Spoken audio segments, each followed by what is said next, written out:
Knock, knock. Who's there? Lester. Lester who?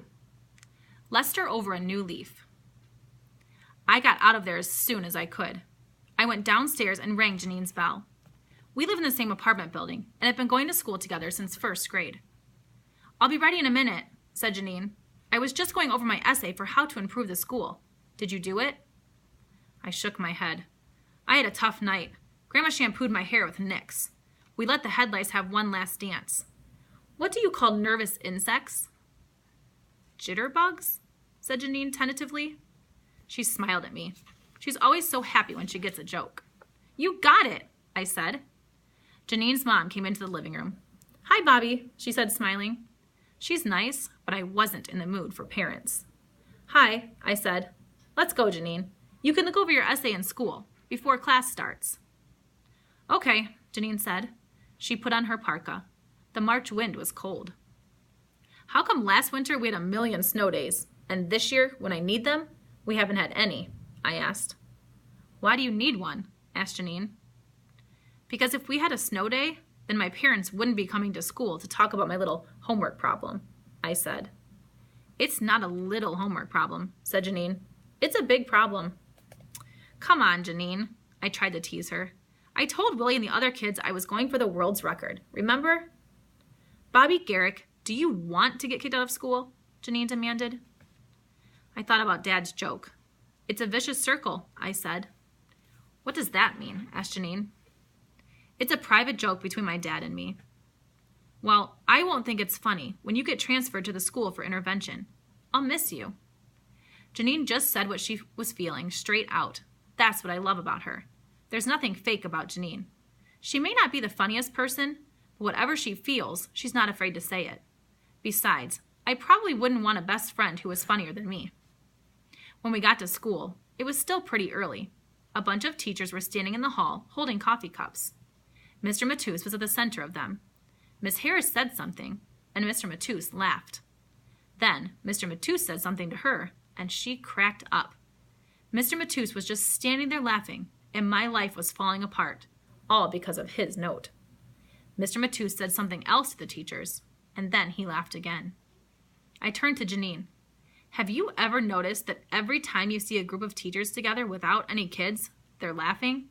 There should be a rule that when the teachers laugh, they have to tell us what they're laughing about. Janine chuckled. I like that rule. You should have written that for your homework assignment on how to improve the school, she said. Willie and Tyrone came up to us. Hey, Bobby, what's up? Still going for the world's record? Asked Willie. Lay off, Willie, said Janine. If Bobby doesn't start doing his homework, he'll get kicked out of school. So, did you do your homework? Willie asked me. I shook my head. Nah. Before I could say any more, Janine chimed in. But he just had a really great idea, and if he hurries, he can do it before school starts. Yeah, Bobby, teased Willie. You'd better do what the teacher's pet tells you to do, especially if she's your girlfriend. I hate it when kids tease us about being boyfriend and girlfriend. We aren't. I also wish Janine would stop going on and on about the homework, especially in front of the guys. Is that a yellow streak I see growing on your back? Asked Tyrone. You turning chicken and going to do your homework? He began to cluck like a chicken. Shut up, Tyrone, said Janine. You do your homework, so does Willie. You two aren't the ones in trouble. Janine, you really are such a teacher's pet, said Willie. I wanted to stick up for Janine, like she always did for me. But Janine does take everything so seriously, and I know a lot of the other kids do think she's the teacher's pet. I could see Willie waiting for me to come up with a zinger. Let's see, Janine, I pretended to ponder. The assignment was what to do to improve the school. Why don't they expel all the teachers' pets instead of the class clowns? That would improve the school. I laughed to show her that I just wanted the guys to stop teasing us about being boyfriend and girlfriend. Janine looked hurt and mad. Hey, I was just kidding, I said. As if that makes everything all right, she yelled. Do you know what I wrote, Bobby Garrick? I wrote that we should have a rule against put-downs, but that would put you out of business. My father's the master of put-downs, not me, I protested. Oh, yeah? How about telling me that I'm so stupid I think babysitters sit on babies, or that the best way to improve the school would be to expel me? But you know I was kidding, I said. I told you That doesn't make me feel better, said Janine. Ah, lighten up, Janine, said Willie. Bobby was just being funny. Shut up, Willie, I said. I had put Janine down, and then made it worse by saying, only kidding.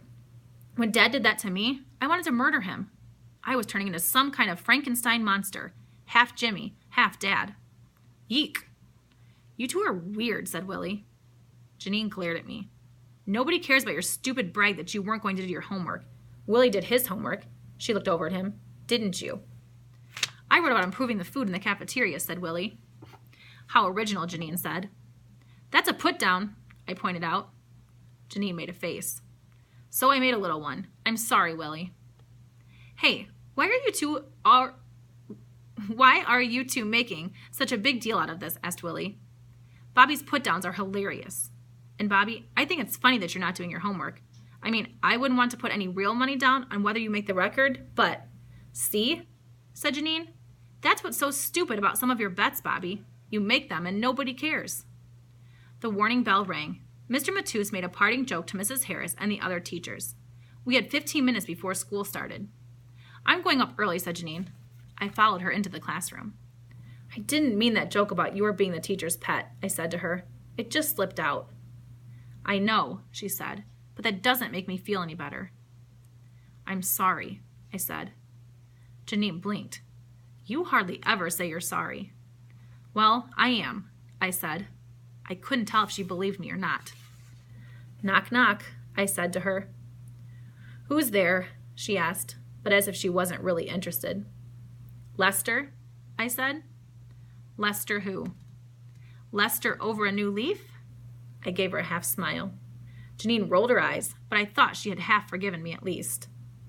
Mr. Matus was standing by his desk when we walked into class. Good morning, Bobby. Janine, how are you two? I'm fine, Mr. Matus, said Janine. Something in the clipped way she said the words made me feel like saying I was sorry hadn't really done the trick, and neither had the knock-knock joke. She had emphasized the word I, as if she wanted to make it clear that we weren't a we. Bobby, did you give your parents my note? Asked Mr. Matus. 5 minutes ago, he had been standing around with the other teachers laughing his head off, not even worried that his note had ruined my life. Yes, sir, I said. I was aware that my words sounded as clipped as Janine's. My father and mother will be here at 3 o'clock. Mr. Matus looked up. I almost never called him sir. He seemed to be thinking hard. He didn't say anything for a long moment. When I looked into his eyes, they seemed kind. Bobby, you have the power to turn this thing around, but it's up to you.